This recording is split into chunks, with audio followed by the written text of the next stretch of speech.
শুভ সকাল সবাইকে। সবাই কেমন আছো? আশা করি সবাই ভালো আছো, আমিও মোটামুটি আছি। এখন বাজে 7:30, সব বাসি কাজ কমপ্লিট। ওইদিকে রান্নার জল টল সব গোছানো কমপ্লিট। আজকে তো মহাষ্টমী, মহাষ্টমীর অনেক অনেক শুভেচ্ছা। তো অঞ্জলি 10টা 11টার দিকে, তো মাত্র 7:30 বাজে। যদি অঞ্জলি 11টার দিকে হয়, বাড়ি আস্তে আস্তে 12টা 1টা বেজে যাবে। তো তখন কি রান্না, মানে তখন রান্না করলে মানুষ খেতে লেট হয়ে যাবে। মানুষ তো টাইম টু টাইম খেতে হয় কম বেশি। তো মানু বলছিল মা লুচি তরকারি করো, তো আজকে অষ্টমীর দিন তাই খেতে হয়। তো বাবা লুচি একদমই ভালোবাসে না, যদিও হয়তো সকালবেলা দুটো খাবে, তারপরে আর খাবে না। আমাদের বাড়িতে রুটি বা লুচি হয় না, তোমরা জানো। মানু এখনও ওঠেনি, তো এর জন্য ঘরে আমি ভিডিওটা করলাম না, বাইরেই করছি। তো আমি মানুকে সব তো গোছানো কমপ্লিট, ভাবছি একটু মুগ ডাল আর একটু আলু সিদ্ধ করে ধুয়ে যাই। ও খেলো, দাদুও খেলো। আমি বলেছি মানু এগুলো ডাল আর কিছু একটা ভাজা বা সিদ্ধ করে ধুয়ে যায়, তারপরে আমি পুজো টুজো দিয়ে এসে সকালবেলা ভাত করলে সকাল দিয়ে দুপুর দিয়ে দাদু খেয়ে নিল ভাত, আর তোকে আমি এসে লুচি করে দেবো। তো এটাই হচ্ছে সবথেকে ভালো বুদ্ধি। আর আমি এখন যদি লুচি করি, তো দুপুরের খাওয়াটাই তো আমাদের মেন। তো দুপুরে হচ্ছে ওই বাবা লুচি খাবে না, সকালবেলা যদিও দুটো খাবে। আর এই হাতটা না এত টাটাচ্ছে, দেখো এই জায়গাটা যে পুড়ে গেছে। তো মানু খাবলা দিয়েছিল, তো মানে আমার আদর করতে গিয়ে এই জায়গাটা ছাল উঠে গেছে, মানে টাটাচ্ছে খুব। আর আমার একটু মানে মানে ফোলা শরীর, তো ওই কিছু হলে কমতে চায় না, সেটাকে পুষ টুস বেরিয়ে যা তা হয়, একদম ঘামা হয়ে।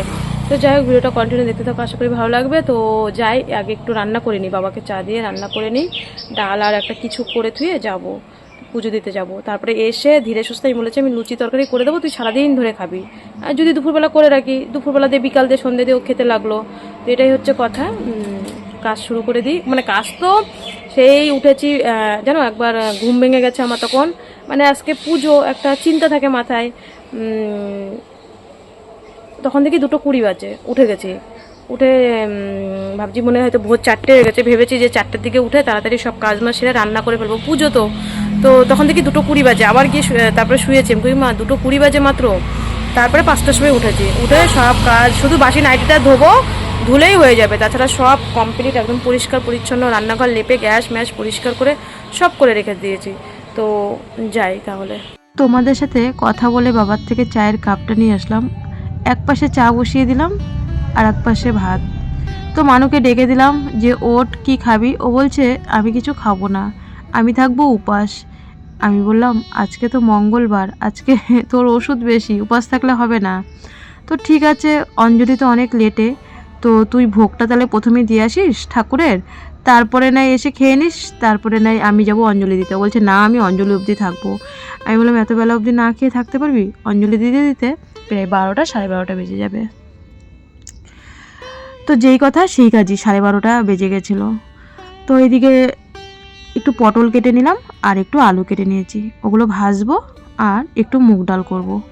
তো একবারেই দুবেলা, মানে সকাল দিয়ে দুপুর দিয়ে নিয়েছি, কারণ পুজো দিতে গেলে আস্তে আস্তে 12:30 1টা বেজে যাবে। তো কখন রান্না করব? তো আগে হচ্ছে মেয়ের খাওয়া দাওয়া, তারপরে সব কিছু, তোমরা তো ভালো করেই জানো। তো এর জন্যই আমি, জানো না, রাত্রিবেলা আমার ঘুম হয়নি। রাত 2:20 সময় আমি উঠে গেছি, ভেবেছি সকাল হয়ে গেছে, কারণ ওই যে আমার রান্না করতে হবে তাড়াতাড়ি মেয়ের জন্যে, রান্নাটা করে ফেললে আমার ঝামেলা মিটে যাবে। তো এদিকে ডাল বসিয়ে দিলাম, ভাত হয়ে গেছে, পটল ভাজা আর আলু ভাজা করলাম। তো এখানে বিনিতার মা এসেছিলো, কথা বলছিলাম তাই আর কি, রান্না করতে করতে।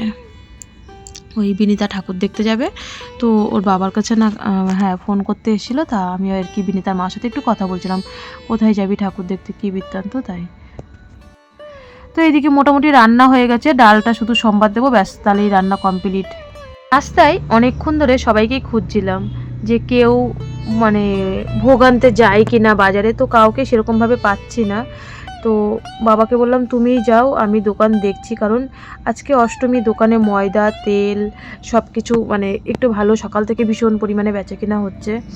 তো এর জন্যই দোকানটা না খুব মানে আজকে মানে এতটা ব্যস্ত সকাল থেকে, তো তবু কিছু করার নেই। আমি বললাম তুমি যাও, আমি এইদিকে সবটাই সামলিয়ে নেব। তো এইদিকে রান্নাবান্না কমপ্লিট হয়ে গেছে, এইদিকে দোকানদারি করছিলাম, বাবাকে পাঠিয়েছিলাম ভোগ আনতে। আমি বললাম সন্দেশ আনবে না, মিষ্টি আনবে, কারণ পিসিমাদের বাড়ি পুজোর পরে সবাইকে মানে খেতে দেয় আর কি, লুচি তরকারি সুজি মিষ্টি দেয়। তো আমি বলছি মিষ্টি আনবে বেশি করে। মানুকে বললাম যে সবাই ভোগ নিয়ে যাচ্ছে, আমি বললাম মানু এবার আর ওই ফল টল দিয়ে ভোগ দেবো না, মিষ্টি নিয়ে আয়। আমরাও ঠাকুরের কাছে, আমাদেরও তো একটা মানে কি বলবো, মা দুর্গা সব কিছু ভালো ভালো যেন আমাদেরও রাখে বা রেখেছে, যেটুকু আছি মোটামুটি আমরা গরিবানা মতে, এটা আমরা অনেক খুশি। আর হচ্ছে আমি মানুকে বললাম যে তুই, ও স্নান করছে, আমি মোটরটা চালিয়ে দিয়ে এসেছি, আমি বললাম তুই স্নান কর, আমার এদিকে রান্নাবান্না কমপ্লিট হয়ে গেছে। আর অঞ্জলি তো এবার লেটে, তো সবাই ভোগ দিতে যাচ্ছে। ও বললাম আমি ভোগ দিতে যাব, তো আমি বললাম এখনও সবাই আসেনি, সবাই ভোগের থালা দিয়ে চলে আসবে, তো সবাই ময়দা টয়দা মেখে আবার যাবে, তো ও ভোগটা দিয়ে আসুক। আমি বললাম তুই ঠাম্মাকে বলবি, ঠাম্মা এই মিষ্টি হচ্ছে, তোমরা তো সবাইকে, যত লোক আসে আমি তো যাবো ভিডিও করব দেখবে, তো সবাইকে তো মানে দেয় আর কি, প্রসাদ দেয়, তো মিষ্টি তুমি সবার মধ্যে বিলিয়ে দেবে। তো মানু ভোগটা দিয়ে আসুক। আর এই যে মানু রেডি হয়ে যাচ্ছে, ও বলছে মা আলতা সিঁদুর মোমবাতি সব নেব। তো আমি বললাম তোর যেটা মনে ধরে তুই সেটাই নে। তো আমি বললাম তুই ঠাম্মির হাতে দিয়ে বা বড় মার হাতে দিবি, শঙ্কদার মার হাতে দিয়ে বলবি যে বড়মা এই ভোগটা কিন্তু মানে সবাইকে দিয়ে দেবে, আমরা আর বাড়িতে নিয়ে আসবো না, কারণ ওরা তো প্রসাদের সাথে সবাইকে মানে আস্তে আস্তে মিষ্টি দেয়, যে লুচি করবে সুজি করবে সবাইকে পুজোর পরে যারা অঞ্জলি দিতে যায়, তো তাদেরকে তো মিষ্টি দেয়। আমি মানুকে বলে দিলাম বড়মাকে বলবি, বড়মা এই মিষ্টিটা সবার মধ্যে ভাগ করে দেবে। তো বললো ঠিক আছে। তো এইদিকে দেখছি দিদি আসছে ভোগের থালা দিয়ে, তো দিদি বলছে আমাকে যে রূপা অঞ্জলি দিতে দিতে প্রায় 12টা বেজে যাবে। তো আমি বললাম 12টা বেজে যাবে, তাহলে এক কাজ করি, বাবাকে ভাতটা দিয়ে সব কিছু গুছিয়ে তারপরে যাই, 11টার দিকে যাবো আর কি। তো ইতিমধ্যে এই যে বাবাকে ভাত দিয়ে দিলাম, মানু ওদের বাড়ির থেকে এক্ষুনি চলে আসবে, বাবাকে ভাত পটল ভাজা। মানু তো দেখলে পুজো দিতে গেল, পুজো না মানে ভোগের থালা দিতে গেল, বাবাকে ভাত দিয়ে দিলাম। আর আমি ভাবছি দিদি বলল যে অঞ্জলি নাকি লেটে 11:30 12টা বেজে যাবে, তো আমি ভাবছি কি তাহলে এখনও তো বেশি একটা বাজে না, 10টা মাত্র বাজে, এখনও 10টা বাজে উনি, বাবাকে ভাত দেওয়া হয়ে গেছে, মানুকে আসলে মানুকেও ভাত দিয়ে দেবো। তো ভাবছি ছোলার ডালটা আর আটাটা মেখে ধুয়ে যায়, তাহলে কি এসে গরম গরম করবো, ছোলার ডালটা মানে আর কি প্রেশারে সিটি দিয়ে যায়। তো মানু বলছে সুজি করবা মা, আলুর দম করতে না করলো, তো বললো যে হচ্ছে ওই ছোলার ডাল আর লুচি করো। তো ভাবছি মেখে টেকে ধুয়ে যায়, তাহলে এসে কি তাহলে তাড়াতাড়ি করতে পারবো না, কষ্ট হয়ে যাবে আমার। তো আমি কিন্তু সব ডাল, শুধু মুগ ডালটা ভেজে নিই, তাছাড়া সব ডালই ধুয়ে নিই আর কি। তো ধুয়ে ভাবছি প্রেশারে সিটি দিয়ে যায় আর ময়দাটা মেখে ধুয়ে যায়। তো সব কিছু এখানে বারান্দায় ময়দা চেলে টেলে সব কিছু গুছিয়ে নিয়েছি, ডালটা সিটি দিয়ে আসি। তো এর মধ্যে দেখছি মানু চলে এসছে ওইখান থেকে, বললো মা এখনও না কেউ নেই, সেরকম কেউ আসেনি, সবাই ভোগ দিয়ে দিয়ে চলে যাচ্ছে। তো আমার হাতে দেখো এই যে হাতটা যে পুড়ে গেছে, মানে কি বলবো, এত ব্যথা যন্ত্রণা করে, ওই পোড়া জায়গাটায় এখন মানে টান দিচ্ছে, তো সেটাই আর কি, ওই টান দিচ্ছে আর ওরকম চুলকাচ্ছে, সুসু সুসুর করছে। শাখাটা সবসময় উপরের দিকে রাখতে হয়। তো মানুষ সাথে ওটাই কথা বলছে যে মা এখনও সেরকম কেউ একটা পরিমাণে আসেনি, তো আমি থাকলে থাকতে পারতাম, তবুও আমি বাড়ি চলে এসেছি। আমি বললাম না যেতে হবে না, ভিড়ের মধ্যে পুজো হয়ে যাক, পরে তোমাকে আবার নিয়ে যাব। তো ময়দা মেখে আমি স্নান মানুকে বললাম তাহলে ভাত খেয়ে নে। মানু না কিছুতেই ভাত খাবে না, ওকে জোর জবরদস্তি এনেছি, না বাবা আজকে মঙ্গলবার, আজকে অনেকটা ওষুধ বেশি রয়েছে, সকালবেলাটা ওষুধ বেশি থাকে, সোমবার আর মঙ্গলবার ওষুধ বেশি, তোমরা তো জানোই সবসময় বলি। তো আমি বললাম ওষুধ বেশি আছে, ভাত তোমাকে খেতেই হবে, খালি পেটে ওষুধ খাবে নাকি? তো বলছে না আমি একবারে অঞ্জলি দিয়ে ভাত খাবো। কিছুতেই আমার কথা শুনছে না, বলছে আমি কত বছর বলো তো মা অঞ্জলি দিই না, 4-5 বছর। আমি কই ঠিক আছে, এতদিন আমরা কষ্ট করেছি, আর এই বছরটা দেখবে তুমি সামনের বছর অঞ্জলি দিও। তো ওকে পরে আমি ভাত খাইয়ে দিয়ে একবারে স্নান করে নেবো। যাই হোক আমার কিন্তু মানে খাওয়া দাওয়ার দিকে আর টেনশান থাকলো না, মেয়েকেও খাওয়ানো হয়ে গেল, বাবাকেও ভাত দেওয়া হয়ে গেল, দুপুরবেলা 2-3টে বাজলেও অসুবিধা নেই। আর মানু তো নিজে নিয়ে খেতে পারে, ও মাঝে মধ্যে নেয়। তো আমি স্নান করে এসে রেডি হয়ে নিলাম। তো এই যে বন্ধুরা রেডি হয়ে গেছি, সাদামাটা মানুষ সাদামাটা সাজ। আর শাড়িটা আজকেই এনেছে সকালবেলা, আমি সপ্তমীর ভিডিওতেই তোমাদের দেখিয়ে দিয়েছি, আজকেই এনেছে, আজকেই ভিডিও করেছি, আজকেই তোমাদের মানে ভিডিওটা দেখা হয়ে গেছে, কিন্তু আজকেই এনেছে। না হলে ভেবেছিলাম দাদা যেই শাড়িটা দিয়েছে সুতির শাড়ি, ওটাই পরে যেতাম। তো বাবা ভোগ আনতে গেছিলো মানে ঠাকুরের জন্য, তো তখনই আমার এই শাড়িটা এনেছে। তো আমি সঙ্গে সঙ্গে ক্লিপ করে সঙ্গে সঙ্গে তোমাদেরকে দিয়ে দিয়েছি। হয়তো ভেবেছো যে কালকে এনেছে, না, এই যে এখনও নাইটিগুলো যে তোমাদের দেখালাম কালকে, মানে যে দেখেছো, তো এই যে নাইটিগুলো এখানে রয়েছে, সঙ্গে সঙ্গে ভিডিও করে সঙ্গে সঙ্গেই দিয়েছি। তো ভয়েস আর কি দুপুরবেলা দিয়েছি এই আর কি। তো এই যে এক্ষুনি আনলো, এক্ষুনি পরলাম শাড়িটা, না হলে ওই দাদা শাড়িটাই পরে যেতাম, যে সাদামাটা মানুষ, সাদামাটা সাজ। তো চলো পিসিমাদের বাড়ি যাই, দেখি, এসে আলতা পরবো, একবার ঘুরে আসি। শাড়িটা কিন্তু বাবা আজকেই সকালবেলা এক্ষুনি আনলো অষ্টমীর দিন। আমি তখনই ভিডিও করে আমি কিন্তু সপ্তমীর দিনের ভিডিওর মধ্যে পোস্ট করে দিয়েছি। আমি ভাবতেই পারিনি যে ঠাকুরের ভোগ আনতে গিয়ে আমার জন্য শাড়ি আনবে। তো যাই হোক, ঠাকুরের কাছে ঠাকুরই মঙ্গল করে, না হলে কিন্তু আমি দাদার পরা শাড়িটাই পরে যেতাম। দাদা যেই শাড়িটা দিয়েছিল, শাড়িটা তো নতুনই, এর জন্য ভেবেছিলাম ওই সুতির শাড়িটা পরে যাব। যাই হোক, এটা এনে বলছে তুই এটা পরে অঞ্জলি দিতে যা। তো দেখো এখানে চলে এসেছি, মানু এসেছিলো আমার সাথে, ও আবার বাড়ি চলে গেছে।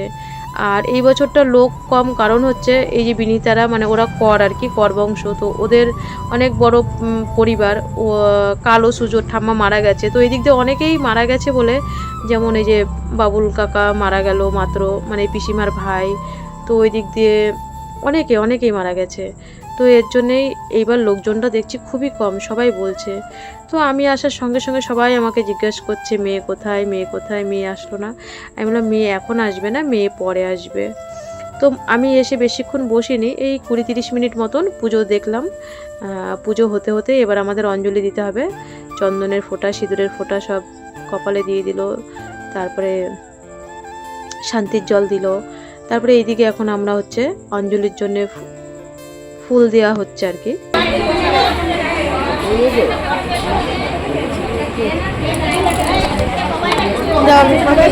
একবারে নিয়ে 3বার দিয়ে দাও, ওইদিকে দাও, ওই দিকটা, এই দিকটা দাও, এই দিকটা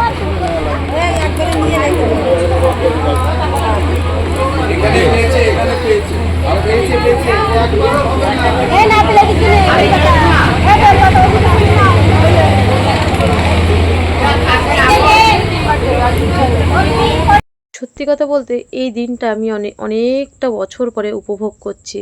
বিয়ের পরে যখন সেজে গুজে, তখন তো নতুন বউ মানুষ যখন খুব ছোট্ট, তখন কত সুন্দর সেজে, কত দামি দামি শাড়ি পরে, তখন নিজের ব্যবসা ছিল, বাবা মাও দিত, তো কত সুন্দর সেজে সেই সব দিনগুলোর কথা ভাবি যে কি ছিলাম, কি হয়ে গেলাম, সবটাই হচ্ছে কপাল।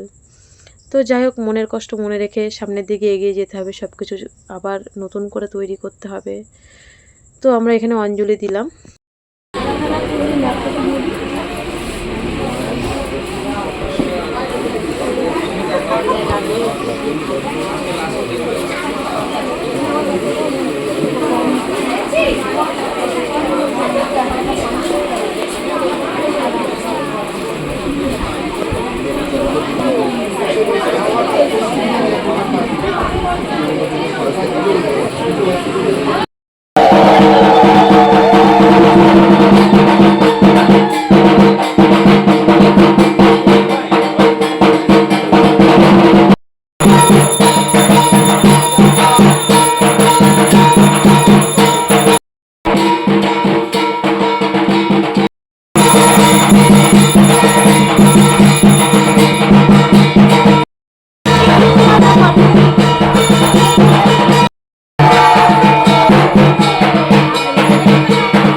তো এই যে বন্ধুরা, অষ্টমীর অঞ্জলি দেওয়া হয়ে গেছে, এখনও প্রসাদ দেয়নি।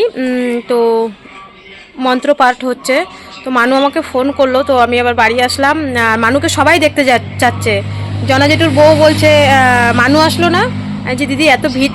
তো অবি আবার ফোন করে বললো যে দিদি কিছু হবে না, যখন আমরা হসপিটালে যাই তো তখন কি করে। আমি বলি তাও কি, বোঝোই তো মার মন, অনেক কিছুই হয়। তো মানুকে বললাম যে এখন মন্ত্রপাঠ হচ্ছে, তো সবাইকে প্রসাদ দিয়ে দিই করা, তারপরে তোকে আমি নিয়ে যাচ্ছি। আমি জামাকাপড়, মানে স্নান করেছি, জামাকাপড়গুলো মেলে ধুয়ে, তো তারপরে তোকে লাস্টের দিকে নিয়ে যাব। তো পিসিমা বলছে মেয়ে আসলো না, দিদি বলছে মেয়ে আসলো না, ওই পাড়ার সবাই, ওর বরমারা, মানে আমরা যখন ঘোষপাড়ায় চলে গেছিলাম আর কি বাড়ি ছেড়ে, তো সেই মানে পিসিমাদেরই আর কি ওই যে বলে না দেও মানে ভাসুরের ঘরের ছেলে বউ সব, তো ওদের বংশের আর কি সব, ওরা চেনে আর কি ঘোষপাড়ায়। তো সবাই বলছে মেয়ে আসলো না, মেয়ে আসলো না। আমি বলছি দিদি এত ভিড়ের মধ্যে আনবো না। আর মানে পিসিমার আর কি বৌমা দিদি শঙ্কর মা, তো দিদি মানে যাওয়ার সঙ্গে সঙ্গে বলছে মেয়ে কোথায়। আমি বলছি মেয়ে সকালবেলা ভোগ দিয়ে গেছে আর আসবে না। তো বলছে আগে মেয়েকে নিয়ে আসো। তো আমি বলছি মেয়ে আনবো, একটু ভিড়টা কমুক তারপরে আনবো। তো আমি একটু জল টল খেয়ে নিই তারপরে আর কি যাবো। তো মানু দোকানের সামনে বসে আছে, তো অনেক ছেলেপেলেই থাকে, তাদের ফোন থাকে, ওর দাদা দিদিরা তো থাকেই, বুঝতেই পারছো দোকান হলে যা হয়। তো আমি এখন গেছিলাম, তো গিয়ে দেখছি সবাইকে প্রসাদ দেওয়া হয়ে গেছে, সবাই খাচ্ছে। তো দিদি বলছে যে রূপা তুমি প্রসাদ নাও, প্রসাদ নাও। আমি বললাম যে না দিদি, ওই মেয়ের আনন্দ, মেয়ে প্রসাদ নেবে। তো সবাই মোটামুটি দেখি প্রসাদ খাওয়া হয়ে যাচ্ছে, তার মাঝখানে যাওয়া কেমন লাগে। তো আমি চলে আসলাম, দিদি বললো তুমি এখন প্রসাদ খাও, দুপুরবেলা সবাই এখানে খাওয়া দাওয়া করবে। আমি বলছি খাওয়া দাওয়া বড় কথা না, যার আনন্দ সেই যদি না থাকে, মেয়ের আনন্দ মেয়েরই বেশি। আর পিসিমারা সত্যি কথা বলতে আমি সবসময় বলি, আমাদের এই পাড়াতে পিসিমা, বড় কাকু আর মেজো কাকু তো মারা গেল না, সেজো কাকু মারা গেছে, মেজো কাকু, বড় কাকু, মেজো কাকু, ছোটো কাকু আর সেজোজন তো মারা গেছে। আর পিসিমা, এই পাড়া দিয়ে এরাই 3-4 ভাই বোন মানে আমাকে বিএমটির সময় সাহায্য করেছিল। তো মানুকে একটা ওরা অন্যরকম চোখেই দেখে। তো বলছে মেয়ে তো এখানেই থাকবে, এখানেই খাওয়া দাওয়া করবে। তো আমি বললাম না, একবারই আসবো। এখন গিয়ে দেখছি সবাইকে লুচি প্রসাদ দেওয়া হয়ে গেছে। তো আমি বলছি এরা খাক, চলে যাক, ফাঁকা হয়ে গেলে তারপরে আসবো। তা পিসিমা বললো ঠিক আছে। বলে কি ও যা হাঁটে বছর হিসাব করলে দেশ পাড়িয়েছে। তারপরে তা মানু এসেই আগে ঠাকুর প্রণাম করে, এই যে বড় কাকু, আমি বলি না আমাকে যে বড় কাকু, ওরা বিএমটির সময় ওরা, এটা হচ্ছে পিসিমাদের বাড়ি, বড় কাকুর হচ্ছে দিদির বাড়ি। তো কাকু আসার সঙ্গে সঙ্গেই, কাকুরা হাসপুর চলে গেছে, আগে এই ব্রয়লার ছিল। তোমরা যখন কেউ আমার বাড়িতে আসবে, এই যে বড় কাকুর নাম হচ্ছে সুদর্শন দত্ত, একবার শুধু বললেই হয় দত্তের ব্রয়লারের ওখানে যাব। ব্রয়লার মানে ধানের চাতাল। তো এখানে হচ্ছে আমাদের বাড়িতে কাকুকে এক নামে জলেশ্বর মোড় বলো বা গাইঘাটা বলো, যদি বলা যায় দত্তের ব্রয়লারের ওখানে যাব। তো আমাদের বাড়ি হচ্ছে ব্রয়লারের সাথে। তো মানু এসে বড় কাকুকে প্রণাম করলো আর পিসিমাকে প্রণাম করলো, আর সেজো কাকু তো মারা গেছে। আর এটা হচ্ছে জনাদার বউ, মানে আমরা বাড়ির ছেড়ে যখন চলে গেছিলাম বলি আর কি ঘোষপাড়াতে, তো দিদিদের তখন ট্রাক্টর ছিল, এখনও ট্রাক্টর আছে। তো সেই সময় ট্রাক্টরের তলায় আমরা মাঠের মধ্যে বাড়ি করি, সেই সব দিনগুলোর কথা। মানু তখন ভীষণ ছোট ছিল। তো এই দিদি তখন নিজের মেয়ের মতন বুকে আলগে রেখে, মানে আগলে রেখেছিল সেই সময়। ভাদ্র মাসের দিন, বর্ষার মধ্যে চলে গেছিলাম। তো দিদির সাথে অনেক দিন পরে দেখা হলো। দিদি বলে তোরা ওখান থেকে চলে এসেছিস, আমার যে মনটা কি কষ্ট লাগে। দিদির একটা ছেলে আছে 28-30 বছর বয়সে, একটাই ছেলে সৌরভ। তো মানুকে যেখানেই দেখে সৌরভ সেখানেই কথা বলে। সেটাই বলছে, জানো বর্মা, ওই দিনকে না দাদার সাথে আমার দেখা হয়েছে, দাদা কথা বলেছে। বলছে তাই? বলে হ্যাঁ। তো ওই বিএমটির কথা শুনছিল। তারপরে এই বাড়ির দিদির নাম হচ্ছে দেবযানী, মানে শঙ্কর মায়ের নাম। তো এই পাশের দিদি বলছে আমি দেবযানীর ফোনে তোদের বিএমটির ভিডিও দেখেছি। তো যখন আমরা ঘোষপাড়ায় ছিলাম, এই দিদির সাথে আমাদের কত মিল ছিল। আর আমার মানুকে মানে কিভাবে যে আলগে রাখবে, যেহেতু আমার মেয়েটা অসুস্থ ছিল, এদের ট্র্যাক্টরের তলায় থেকে আমরা তখন বাড়ি ঘর করেছিলাম আর কি ঘোষপাড়ায়, যখন এই বাড়ি ছেড়ে অশান্তি করে আর কি চলে যেতে হয়েছিল। পাশে তখন কেউ ছিল না, শুধু আমার বড়দা শ্বশুর শাশুড়ি ছিল। আমার শ্বশুরবাড়ির ফ্যামিলি আমার পাশে কেউ ছিল না, শুধু এই দিদিরাই ছিল আর কি। তো অনেক দিন পরে দেখা হলো, এটাই হচ্ছে তার প্রমাণ। আমার হাসপুরের কেউ যদি দেখে ভিডিওটা, দেখে বুঝতে পারবে। আর অবশ্যই মানু একটু সুস্থ হয়ে যাক তোমাদের আশীর্বাদে, প্রভুর আশীর্বাদে। তারপরে দিদিদের বাড়িতে যাব, আমরা যেখানে বাড়ি করেছিলাম সেখানটাও তোমাদের দেখাবো। ফাঁকা মাঠের মধ্যে একদম, মানে একটা বাড়িঘর ছিল না, আমরা একাই ছিলাম তখন সেই সময়। তোমাদের গল্প মানে ভীষণ তোমাদের গল্প করে। আমার মানুষ এখনো বলে মা ওই বর্মার বলে, কালকেই বলছে বর্মা আসবে, তো বর্মা আসবে।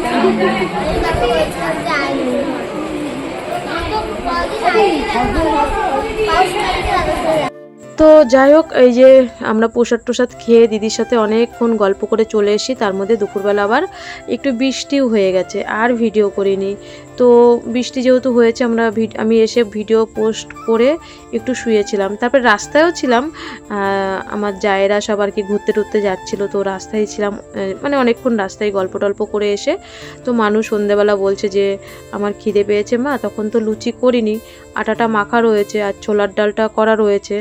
তো ভাবছি এখন গরম গরম করে দিই। বাবা বললো আমাকে চা দে, আমাকে এখন দিস না, আমাকে একবারে রাত্রিবেলা দিস, কারণ বাবা একদমই লুচি পছন্দ করে না, একদম তেলে ভাজা জিনিস উনি পছন্দ করে না। তো সকালেও ভাত খেয়েছে, দুপুরেও ভাত খেয়েছে। তো আমি বললাম তাহলে রাত্রিবেলা খেয়েও, বললো হ্যাঁ আমাকে রাত্রিবেলা 4টে লুচি দিবি, 4টের বেশি একটাও দিবি না। আর মানুকে এখন 2টো গরম গরম ভেজে দেবো, ওর জন্য টিফিন করে দেবো। তো ওইদিকে আমি ছোলার ডালটা সম্বাদ দিচ্ছি, মানু এসে বলছে মা আমি বেলে দেবো। তো আমি বললাম দে, আমার থেকে ওই ভালো বেলতে পারে, সবসময় মানু লুচি ওই বেলে দেয়। তো বেলতে বেলতে আমি বাবাকে চা করে দিলাম, মানু 4টে লুচি বেলে দিল, ও 2টো খেয়েছে, আমি 2টো খেয়েছি।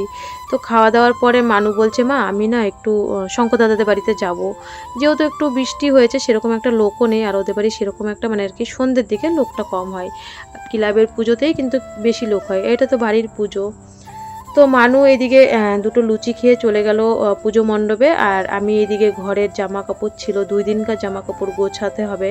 তো সেগুলো গুছিয়ে ঘরের বিছানা পরিপাটি করে সুন্দর করে গুছিয়ে বাবা বলছে কি যে তুই একটু দোকানে বস, আমি শঙ্করদের বাড়ি যাই। তো আমি বললাম ঠিক আছে যাও। তো আমি এই যে তখন প্রায় 8টা বাজে, আমি দোকানদারি করছিলাম, ঘরে তালা দিয়ে এসেছি, সেটাই চাবি দেখাচ্ছি, ঘরে তালা দিয়ে দোকানে বসে আছি। তো এই যে মানু আর হচ্ছে দাদু নাতি 2জন চলে এসছে।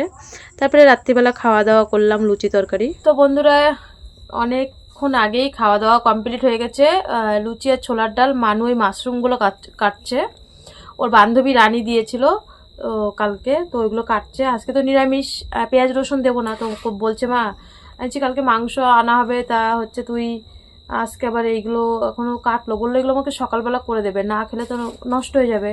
তো কাটছে বসে বসে, তো আমি আর কি করবো, আমি ফোন দেখছিলাম, ও কাটা কমপ্লিট হয়ে গেছে। তো মানু দেখো কানেরটা পরিয়ে দিয়েছে আজকে, আমি মনে হয় কত বছর পরে কিনা কানের। দেখো এই জায়গাটা যে পুড়ে গেছে, এখন শুকাচ্ছে তো, আর মানে হাত ভীষণ চুলকাচ্ছে। ও তারপরে দেখো মানু আবার নেল পালিশ পরিয়ে দিয়েছে, আমি সেই দুপুরবেলা পুজো দিতে গেছি, তখন নেল পালিশ পরিনি, পরি টরি না তো আর ভালো লাগে না পরতে। তো ভাসুরের মেয়ে এসেছিলো গুড্ডি, বাবার বাড়ি এসছে, তো এখানে ছিল সন্ধ্যের থেকে, তাই গল্প গুজব করছি, আর কোনো ভিডিও করিনি। তাই এই জায়গাটা এত টানছে, মানে খালি চুলকাচ্ছে, বারবার বোরলিং দিচ্ছি আবার চুলকাচ্ছে, বারবার বোরলিং দিচ্ছি, মানে এত চুলকাচ্ছে। তাই ভাবি যে পুড়ে গেলে কি হয় মানুষের। আমি প্রায় 7-8 বছর পরে প্রায় আজকে অঞ্জলি দিলাম। সত্যি কথা বলতে মানু যখন ছোট ছিল, বিয়ের পরে আমি উপাস করতাম দুর্গাপুজোয় পিসিমাদের বাড়িতে। তো আমি না কোনো জায়গায় সেরকম একটা যাই না, কারণ ওই গেলে না সবাই জিজ্ঞাসা করে যে আমার মেয়ে থ্যালাসেমিয়া কেমন আছে, এইটা তো একটা মনে কষ্ট থাকে। কোনো জায়গায় গেলেই আগেই এই একটা মানুষ জিজ্ঞাসা করবে সবার আগে, এখন যেমন জিজ্ঞাসা করে মানুষ কেমন আছে, বা অনেকে ভিডিও দেখে কেমন আছে। তো ওই যেমন জনাদার বউ, তো ওরা দিদি সত্যি, আমরা যখন এখান থেকে চলে গেছিলাম দিদি, ওরা প্রচুর পরিমাণে আমার মেয়েকে আগলে রেখেছিল দিদি। তো খুব কষ্ট পায় যে রূপা তুই ওখান থেকে চলে এসেছিস, আমরা ভীষণ কষ্ট পাই। অবশ্যই একটা সময় দেখাবো যদি যাই ওইদিকে, এখন না, যে মানুষ 6টা মাস হয়ে যাক, আমি বলছি দিদি 6 মাস হয়ে যাক, তারপরে যাবো তোমাদের বাড়িতে ঘুরতে। তো হচ্ছে দিদি আমাদের খুব মিস করে যে তোরা আমাদেরকে মানে মায়া দিয়ে ওখান থেকে চলে এসেছিস। তো আমি বলি দিদি ফাঁকা মাঠের ভিতরে বুঝতেই তো পারছো। তারপরে শ্বশুর বাবা গিয়ে নিয়ে এসেছিলো। তো যাই হোক, আমি সত্যি কথা বলতে একেতে জিজ্ঞাসা করতো সবাই থ্যালাসেমিয়া, আমি কোথাও যেতে মন যেত না, অঞ্জলিও দিতাম না। তো ওর ঠাম্মা যখন বেঁচে ছিল মা, তখন উনি অঞ্জলি দিত, আমি উপাস থাকতাম। তারপরে উনি আজকে 6-7 বছর হয়ে গেছে উনি আমাদের মাঝে নেই। তো তারপরে মানু অঞ্জলি দিত, আমি এমনি শরীরে উপাস থাকতাম, কিন্তু আমি পুজোর ওই মণ্ডপে যেতাম না, আমার ভালো লাগতো না। মনে হতো কি যেন আমি বাড়ি বিক্রি করে দিয়েছি, সবাই আমার দিকে কেমন যেন একটা আর চোখে দেখতো, মানে নিজেকে নিজে প্রচণ্ড ছোট লাগতো, আমার নিজেকে নিজে প্রচণ্ড ছোট লাগতো। একেতে মেয়ে এরকম অসুস্থ, জানি না মেয়ে কোনো দিন ঠিক হবে কি না হবে, তখন এরকম মনে হতো। তারপরে বাড়ি বিক্রি করে দিয়েছি মেয়ের ট্রিটমেন্টের জন্যে, মানে একটা বোঝোই তো, বাড়ি একটা আমাদের মানে আর কি কথাবার্তা কালচারটা কিন্তু গ্রামে বেশি হয়, নিন্দা পরচর্চাটা বেশি হয়। আমি যদিও কারোর বাড়ি যাই না বা কারোর বিষয়ে কোনো কথা বলি না, তবু কিন্তু দেখবা গ্রামের কথা কিন্তু বাস্টটা বেশি হয়ে যায়, তাড়াতাড়ি বাস্ট হয়ে যায় গ্রামের কথা। তো সবাই জানতো ভিটে বাড়ি বিক্রি করে দিয়েছে, সবাই এটা কোন নজরে আমাকে দেখতো, তারপরে খারাপ চোখে দেখতো। মানে আমার যে ওই যে অন্য স্বজাতি, ওরা আমাকে ভালোই বাসে সবসময়, আমার যে নিজের স্বজাতি মানে নিজের যে মানে বংশ এই শ্বশুরবাড়ির, তো তারা একটু অন্য চোখেই দেখতো। আমার নিজের থেকে নিজের খুব খারাপ লাগতো যে তাদের সাথে আমি মিশতে পারি না, আমি একটা অন্যরকম। তা আমারই একমাত্র থ্যালাসেমিয়া মেয়ে হয়েছে এই বংশের মধ্যে, তারপরে আমি ভিটে বাড়িটা বিক্রি করে দিয়েছি। তো এরকম মানে কুনজরে দেখতে তো আমার নিজের থেকে নিজের ভীষণ ছোট লাগতো। তো এখন এটা ভাবি যে না, আমি যা করেছি আমার সন্তানের কথা ভেবেছি, যেটা করেছি বেশ করেছি, ভালো করেছি। এবার ভিটে বাড়ি বিক্রি করে দিয়েছি, সেটা আমার ব্যক্তিগত ব্যাপার। যদি কেউ কিছু বলতে আসে এবার মুখের উপরে উত্তর দিয়ে দেবো। আগে উত্তর দিতাম না, আগে বলতাম ঠিকই তো, আমি ভিটে বাড়ি বিক্রি করে দিয়েছি তার মানে আমি অলক্ষী। তো আমি সত্যি কথা বলতে আমি আজকে অনেক বছর পরে পুজো দিয়েছি, নিজের বুকে সাহস রেখে যা করেছি সন্তানের জন্য করেছি। আর কটা মা এরকমভাবে পারে নিজস্ব সর্বস্ব বিক্রি করে দিয়ে সন্তানের জন্য সব লড়াই করতে। তো এরপরে আরও কোনো লড়াই যুদ্ধ আসলে আরও তৈরি থাকবো, হতে হবে, শক্ত হতে হবে, অনেক শক্ত হতে হবে। তো এখন নিজের মনকে শক্তি সাহস নিয়েছি যে বলুক, আর পিছনে তো অনেক কথাই বলতে পারে, আমার এখানে এসে আমাকে গালাগালিও দেয়, তো দিক কত করতে পারে ওরা করুক। ওদের আমার মতন এখন ভাবি যে আমার মতন ওদের সাহস নেই। আর ভিটে বাড়িটা আমি সত্যি সেই সময় আমার বিক্রি করতাম না, আমি সবাইকে হাতে পায়ে ধরেছিলাম আমাকে লোন তুলে দেওয়ার জন্যে। যদি আমার ভিডিওটা দেখে থাকে তারা জানবে, তাদেরকে আমি পায়ে ধরেছিলাম যে বন্ধন থেকে আমাকে তোমরা 1.5 লাখ টাকা লোন তুলে দাও। সেই সময় আমি অনেক তাদের হাতে পায়ে ধরেছিলাম। যেমন আমাকে লোন তুলে দেয়নি, আমিও তখন আমার মেয়ের ট্রিটমেন্টের জন্য আমারও বিক্রি করতে হয়েছে, কিছু করার নেই। তখন যদি লোন তুলে দিত তাহলে ভিটে বাড়িটা বিক্রি করতে হতো না। তো সবাই তো জানে না সব কথা, তাদের পায়ে ধরেছিলাম যে তোমাদের তো বন্ধনে মাত্র 5,000 10,000 টাকা লোন নেওয়া রয়েছে, তোমাদের তো বন্ধন 1 লাখ টাকা 1.5 লাখ টাকা লোন দেবে। আর আমার সেই সময় তো বিজনেস ছিল, তো আমার অনেক টাকা লোন নেওয়া ছিল, আমাকে তো লোনের পরে লোন দেবে না। তো যেমন দেয়নি সেমন ভিটে বাড়িও বিক্রি করে দিয়েছি। কি করব, আমার মেয়ের ট্রিটমেন্টটাকে আগে, আমার মেয়ে বললাম না মেয়ের জন্য সর্বস্ব সব কিছু করতে পারবো, নিজের শরীরের থেকেই রক্ত দিই, সেমন নিজের জায়গাটাও বিক্রি করে দিয়েছি। তো এটাই হচ্ছে কথা। ভীষণ মানে এত কষ্ট লাগতো আজকে, অনেক 8 বছর পরে, প্রায় 8-9 বছর পরে প্রায় অঞ্জলি দিলাম আজকে। তো খুবই ভালো লাগলো, সবাইকে অনেক অনেক শুভেচ্ছা। তো চলো আজকের মতন এই পর্যন্ত, টাটা। মানে বলতে গিয়েও অনেক কিছু থাক, যাই হোক। তো কালকের নবমী মানে পরের দিনই দশমী, আর আমাদের বাড়ির দশমীর দিনই দিয়ে দেয়, সে যেদিনকে বাড়ি পড়ুক। মানে ঠাকুর রাখা মানে একটা খরচা, আর বাড়ির পুজো মানে প্রচুর টাকা খরচা, বুঝতেই পারছো। তো আজকে এই পর্যন্ত, সবাই ভালো থেকো, সুস্থ থেকো, আর নবমী পুজোর অনেক অনেক শুভেচ্ছা।